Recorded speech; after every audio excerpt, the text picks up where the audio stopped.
Assalamualaikum warahmatullahi wabarakatuh.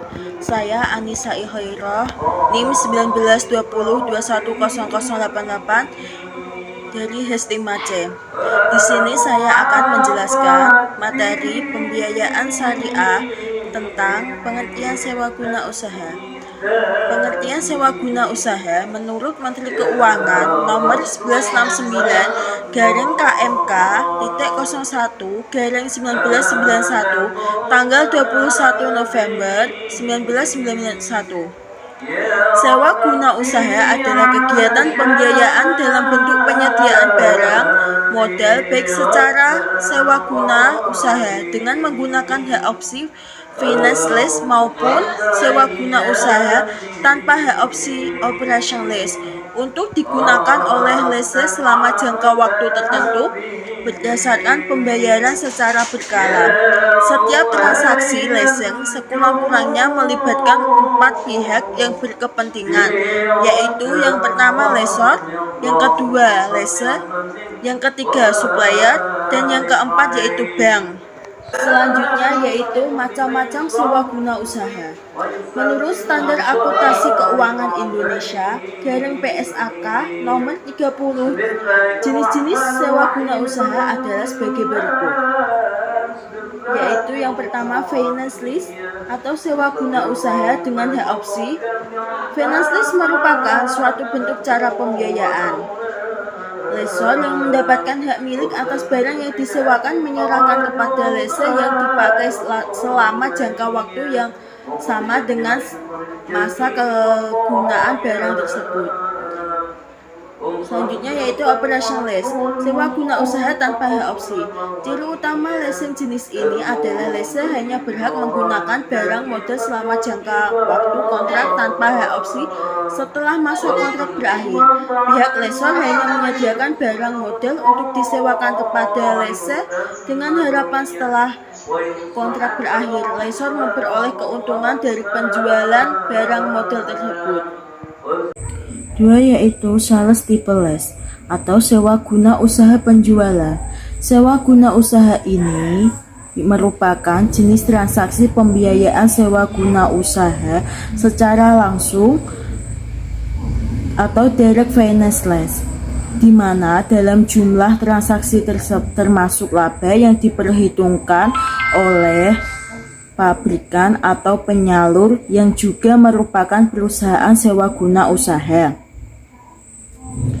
C yaitu penggolongan perusahaan leasing. Perusahaan leasing dalam menjalankan kegiatan usahanya dapat digolongkan ke dalam 3 bagian, yaitu yang pertama, independent leasing company.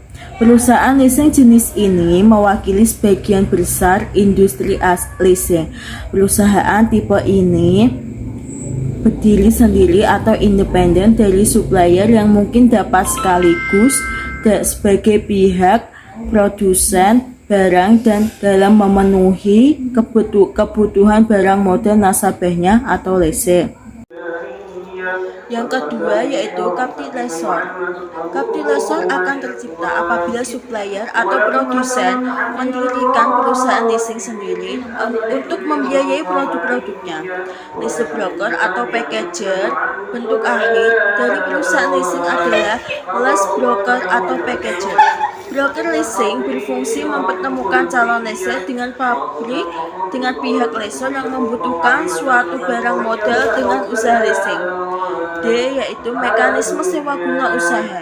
Menurut Tri Andaru dan Budi Santoso tahun 2006, pada perjanjian leasing terdapat produser dan mekanisme yang harus dijalankan yang secara garis besar dapat diuraikan sebagai berikut.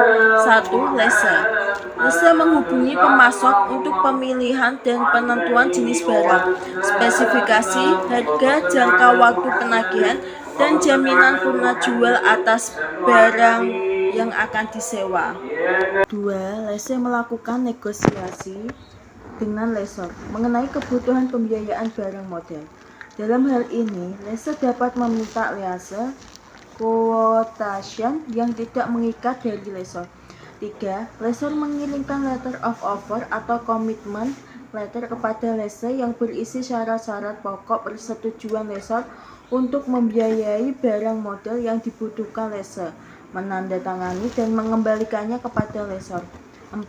Penandatanganan kontrak leasing setelah semua persyaratan dipenuhi lessee, di mana kontrak tersebut mencakup hal-hal seperti pihak-pihak yang terlibat, hak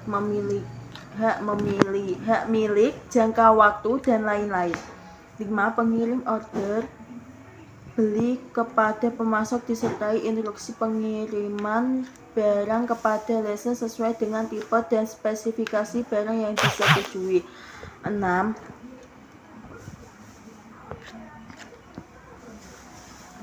Pengiriman barang dan pengecekan barang oleh lessee sesuai peranan serta menandatangani surat tanda terima perintah bayar yang selanjutnya diserahkan kepada pemasok. 7. Penyerahan dokumen oleh pemasok kepada lessor termasuk faktur dan bukti-bukti kepemilikan barang lainnya.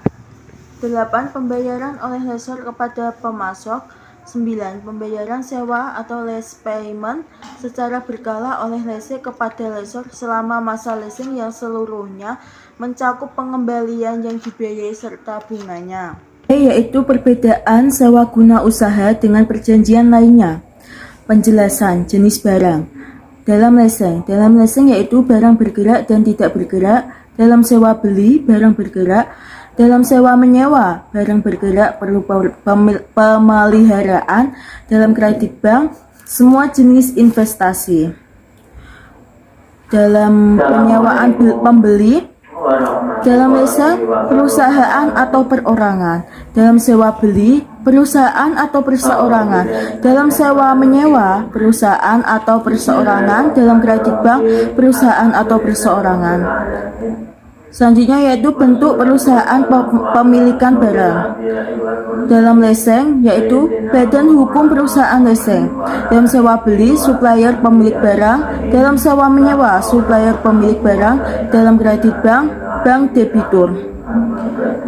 Selanjutnya yaitu jangka waktu. Dalam leasing menengah. Dalam sewa beli yaitu pendek. Dalam sewa menyewa menengah, pendek, jangka panjang. Dalam kredit bank yaitu pendek menengah. Selanjutnya yaitu besarnya pembiayaan biaya bunga.